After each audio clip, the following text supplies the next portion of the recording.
The best decisions as business owners that we can make are based on two things. It's our gut instinct, what we feel is the right decision, what we know to be true, and the financial data.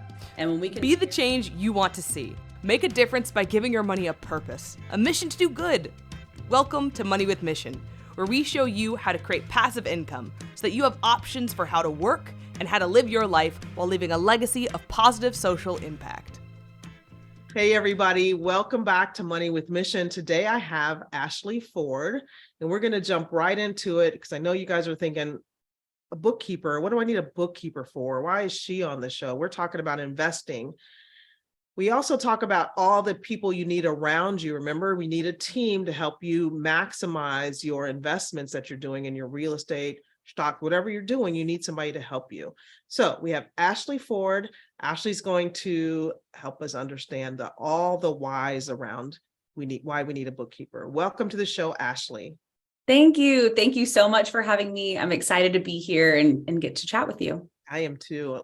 Ashley and I have talked a little bit beforehand and just before this and a long time ago. So we have recently just met. So I don't know a whole lot about Ashley. I'm going to be learning along with you guys. I'm really impressed with what she's doing with her company. So give us the name of your company and tell us how you got to where you are today. Yeah. So my company name is Pretty Penny, and we offer bookkeeping and advisory services for small businesses. So I grew up in a family of entrepreneurs. My family owned businesses. My parents owned businesses. My sister was like selling cheesecakes in our neighborhood when she was about 8 years old and made some pretty good profit doing it. So sort of come from this like entrepreneurial family. And so I always had an idea that that's what I wanted to do. I just wasn't sure what it would look like, in what capacity. And so as I was going through school and learning more about accounting, I wanted to figure out how I could use my knowledge in accounting and my expertise in that area to serve businesses in a way that was fun for me. I never wanted to be like the back cubicle accountant. I really enjoy the sort of forward thinking part of business and using financial data to make those decisions. So that's really where I left college. I went to go work for a CPA firm, and then I went to go work internally for a startup that was on Shark Tank and was super fun. And it was there that I realized that all the small businesses that we work with not only are running maybe a product business or a service business, but they also are investing in other areas. They're investing in real estate. They are kind of diversifying their own revenue streams. And we help coach them through that, help them figure out how to make sure that the financial data is supporting the goals that they have. And so then kind of, I'm sorry, because you just said something really cool right there. You were working with small businesses who diversified their streams of income. Okay, you guys, I know you don't think of yourself as a small business out there, Dr. Whoever, you're doing your thing. I'm an employee. I'm a doctor. You don't think of yourself as a business. We got to start thinking of ourselves as businesses. Businesses think about multiple streams of income. They don't think about just the one thing from their one product. Multiple streams of income. That was so huge, and you just swished right by it. So I have to stop you on that one. Okay, cool. Continue. I'm sorry to interrupt you. No, that's totally okay. I appreciate you sort of jumping in there. And I do think that whenever we have to think of our money in general as a business. Like whenever we're investing that money in something that's going to produce more money, whatever that looks like, that is a business in and of itself. And we want to make sure that we're spending money in an efficient way for that asset, that investment that we have, and that the investments that we have, the businesses that we have, the revenue streams that we have are getting us closer to whatever those goals are, whether it's a retirement plan or whatever those goals look like. We want to make sure that we're heading in that right direction. And financial data is key there. We've got to make sure that the money makes sense. Okay. Data. Yes. We use evidence-based medicine. We do all these things with data. And when it comes to our money, sometimes we don't even look at it. So we don't even know the data. Right. Data helps drive your decisions. Yes. Just like you're saying so much in your introduction, we're going to be here for 2 or 3 days. Go ahead. I'm sorry. No, This is great. So when I was working there, I was working at the CPA firm, and then I went to go work for this, startup company, and the entrepreneur in me was like, we gotta take another step. We've got to do something different. And I just knew I wanted to build an accounting firm that really focused on the advisory side of things, being able to make decisions and help our clients grow in the way that they want to grow, kind of define their own versions of success, set their own goals, and make sure we're helping them get there, rather than just a sort of data entry accounting firm. So that's how we got to where we are now. And I always say my motto is like, the best decisions as business owners that we can make are based on two things. It's our gut instinct, what we feel is the right decision, what we know to be true, and the financial data. And when we can pair those two things together, our gut is telling us it's the right decision, the finances are saying it's the right decision, we get to feel so confident about that decision that we're making, knowing that it's getting us closer to where we want to go. I'd love it. Tell me, just so we can make sure everybody understands, because I know a lot of my friends and colleagues don't have bookkeepers. They have their accountant, their tax person. And so explain the difference between a bookkeeper and an accountant. Great question. So there's a lot of different roles that fit in there. So on the bookkeeping side of things, we're wanting accuracy, right? The biggest thing we're wanting on bookkeeping is making sure that the information is accurate, everything is tracked. We know exactly how much money is coming in. We know exactly how much money is coming out. We know what the profit is. That's bookkeeping. Then there's sort of advisory within accounting, and that is making sure that you are not overspending, you're seeing return on investment with your expenses. We advise a lot in like a hiring space and paying contractors and making sure that that's working out efficiently. Advise on just business decision-making with that financial data. And then you have the tax accountant piece. So that looks like tax strategy, tax savings, tax filing, obviously. Okay. So let's make this, really concrete for folks. I'm an investor and I just started investing. I have a practice. I'm a physician, a urologist. I go to work every day. I do my job. And I was like, okay, I really need some other streams of income. That's finally hit home to me. Mm-hmm. And I'm starting to work with somebody and we're looking to invest in some different real estate projects. How would you help me either advise me in whether or not that's a good thing to do, or help me? Let's start with there. Would I come to you to help me decide if that's a good thing to do? The first thing we need is accurate financial data. So that's really where the bookkeeping comes into play. The first thing we need to know is how much money do we have? How much money are we planning to come in on something like an investment? And how much is it going to cost us to get there? Okay. How much time is it going to take for you to be able to pay yourself back? And that's where we sort of get into the advisory side of things. Okay. Really the planning on what time expectations look like, what kind of money you're looking to make from this investment, and making sure that that is actually doable. Okay. And then it sounds like you also need, before you can even make a recommendation, what are you looking to do? What's your overall picture look like? And where are you trying to go with this? Is that correct? So exactly correct. We always want to start with the end goal. One huge thing is I think a lot of people jump into doing something and don't think about why they're doing it. What's the plan? It's like, I want to make more money. It's like, okay, but what's the real plan? I want to make more money.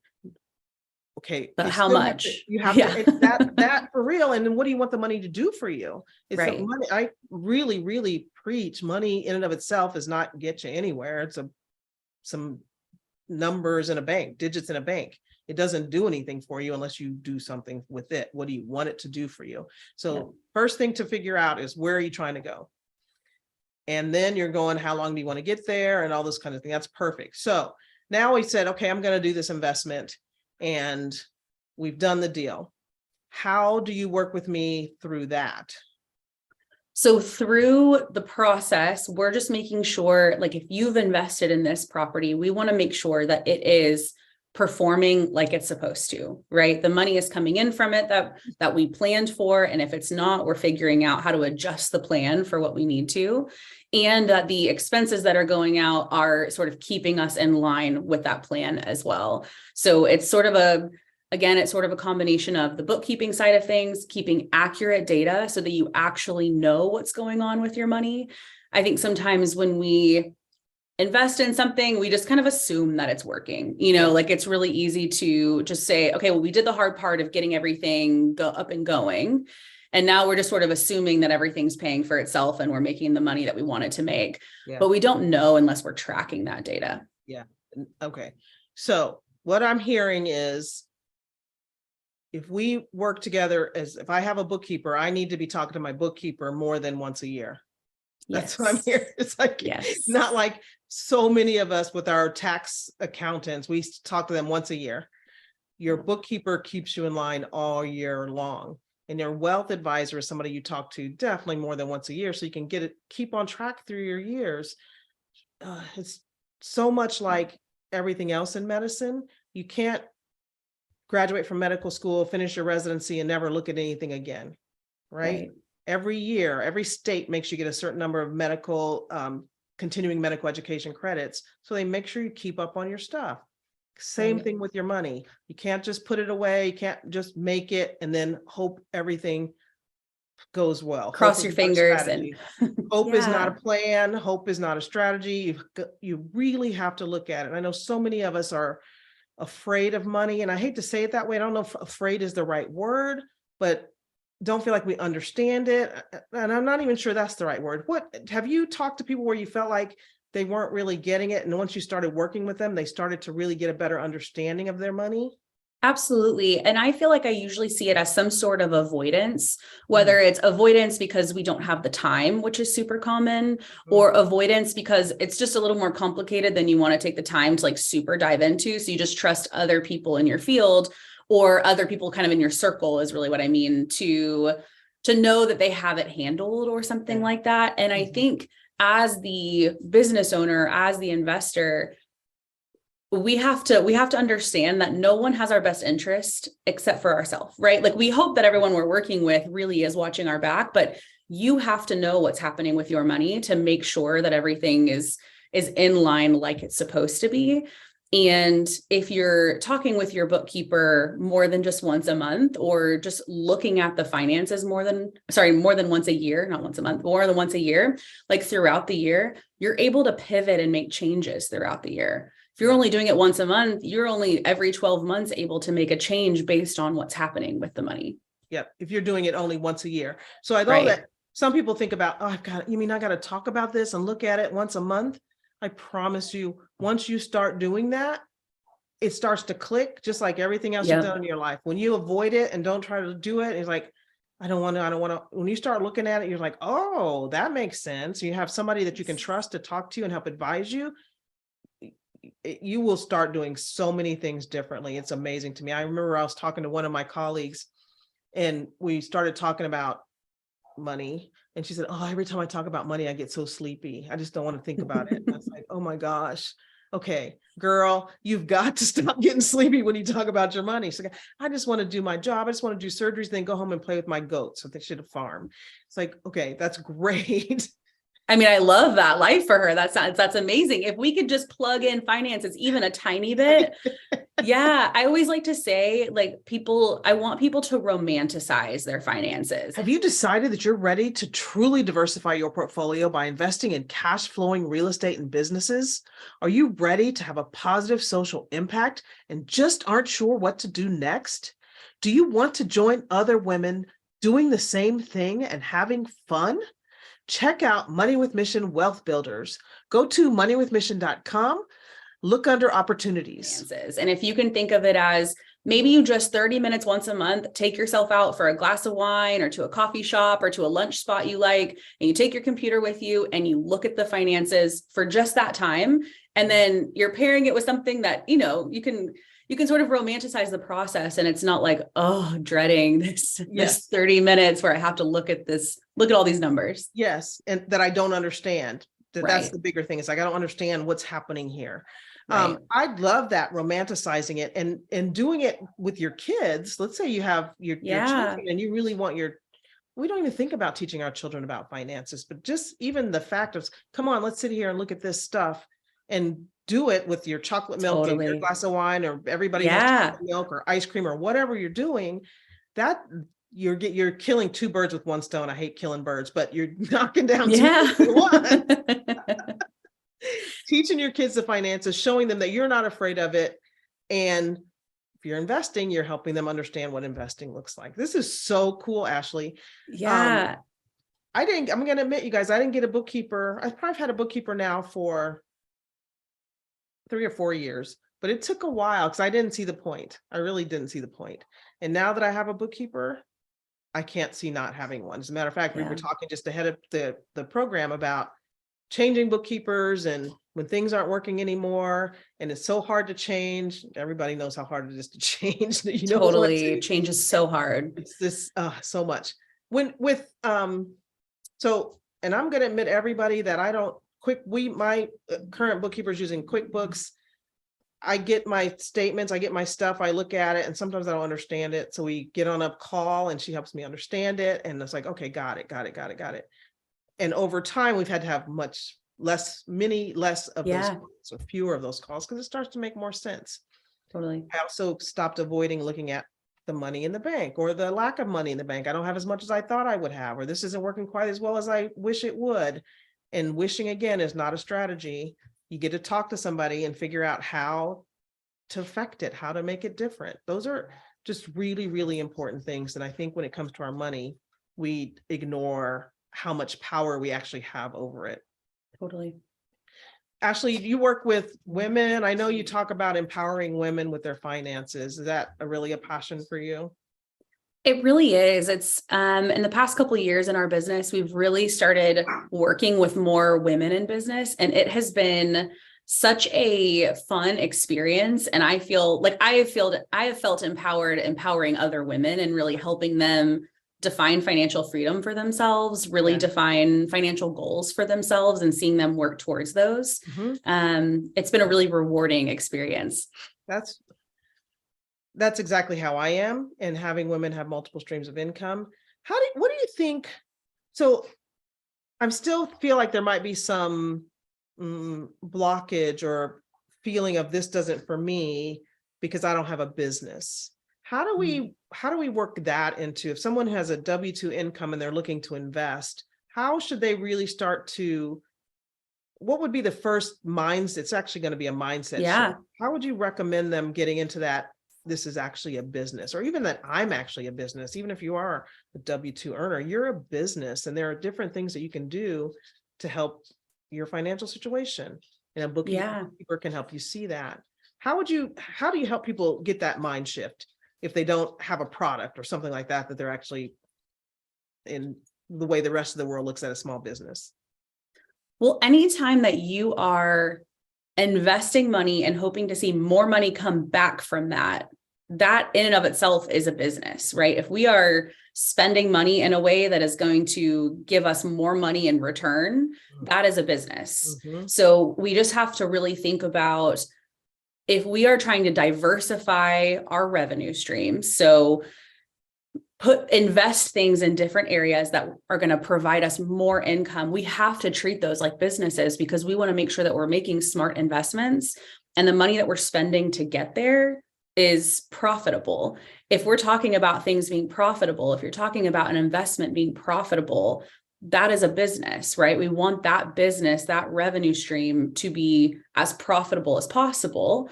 And to do that, we really have to think of it like a business.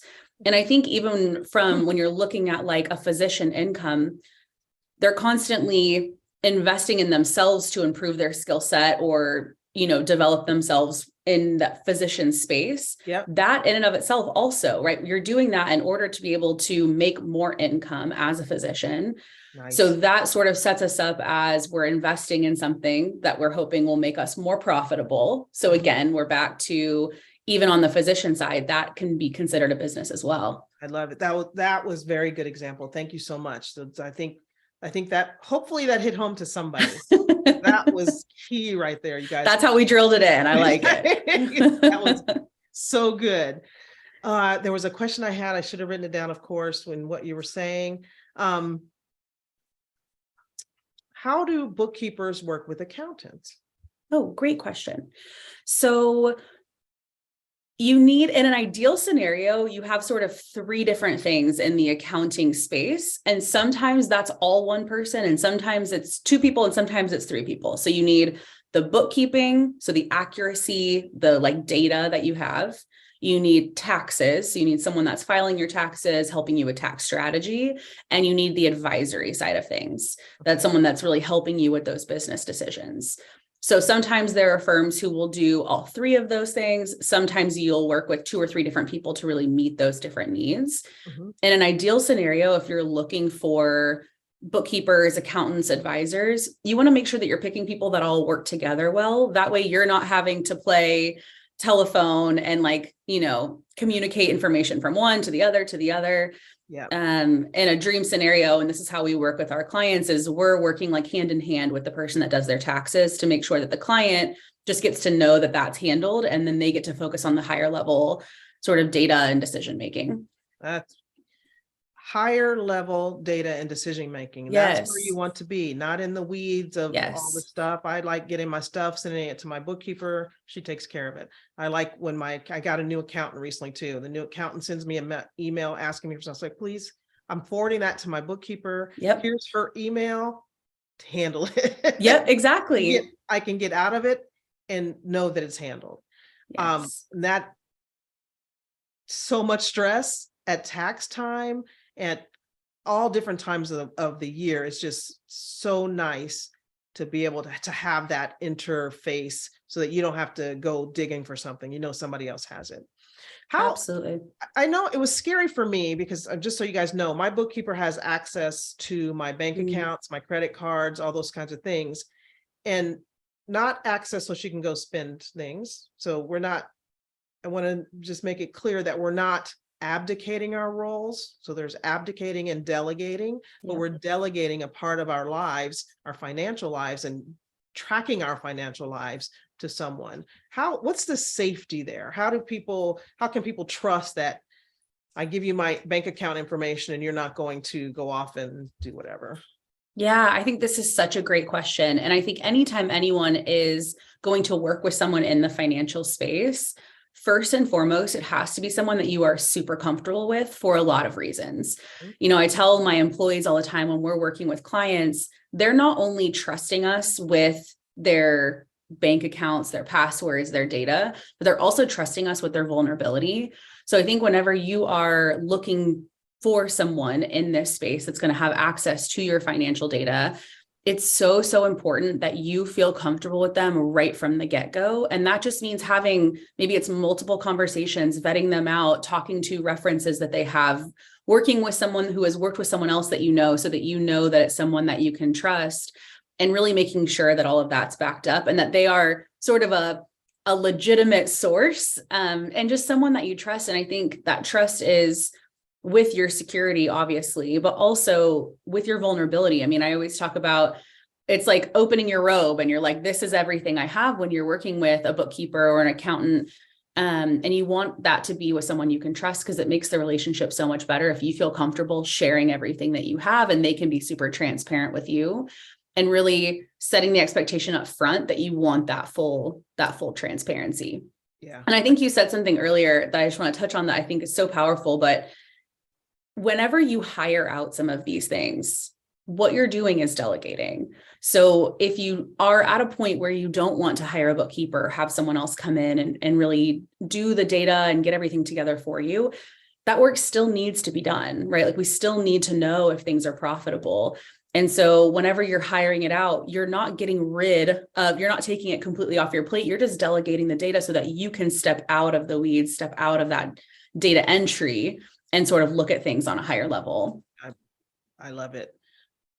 Okay, I can hear some of my friends out there saying, okay, but how much does this cost?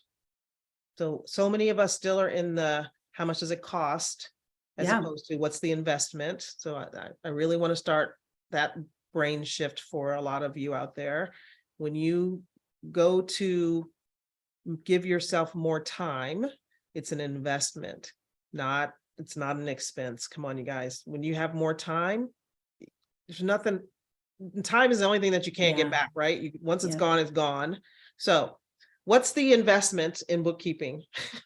So I love that. I love what you just said before that question too, because something that we do with clients a lot, and we'll do this whenever they're usually looking to hire or outsource something in their business, is we'll look at their effective hourly rate. So what that is really how much profit you're making at the end of the day by how many hours you're spending. So if you're spending a lot of hours doing something that you could get off of your plate and you could spend those hours doing something that's way more profitable, that makes you more money, or just brings you way more joy, maybe that's playing with your goats, then that trade really is an investment in giving you back so much more time.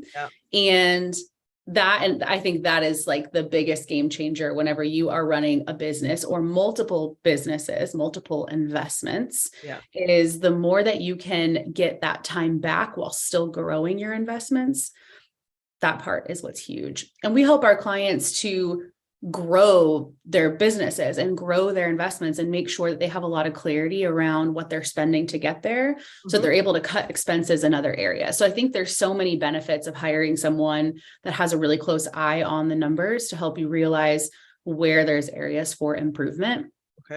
And when it comes to the actual investment, the cost of what it looks like to have a bookkeeper or an accountant or a tax person, there is a massive range.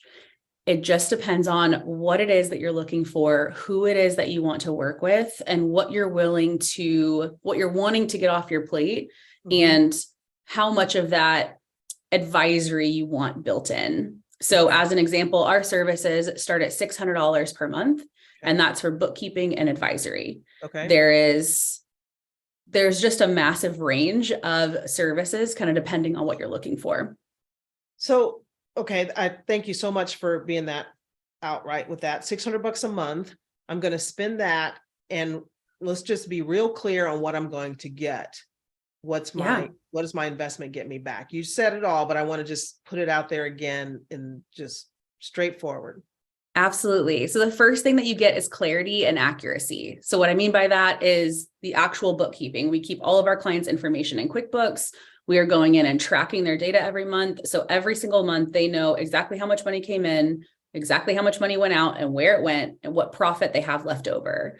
We also add in recommendations. This is where we get sort of into the advisory side of things. What we recommend, how much to set aside for tax savings, how much they might want to invest back into that business or back into that investment, or how much they should pay themselves that month or that quarter based on what we're seeing with the profit. And then our clients get unlimited access to us via email for any sort of business decision questions that they have.